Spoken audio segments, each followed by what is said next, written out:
जय श्रीकृष्ण। माघे औँसीका दिन देवघाटमा यसरी एकदमै घुइँचो भएको छ।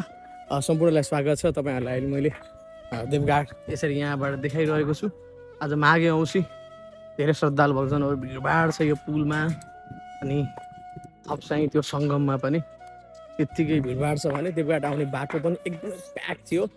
जसले आफ्नो पितृको नाममा अब दान तर्पण अब त्यसपछि केही कुरा समर्पण गर्नुभयो, उहाँहरूको लागि त राम्रो हुन्छ नै।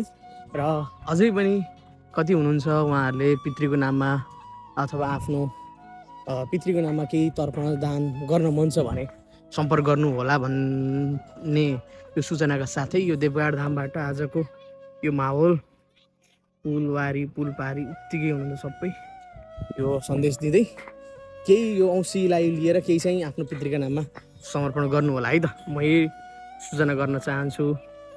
जय श्रीकृष्ण।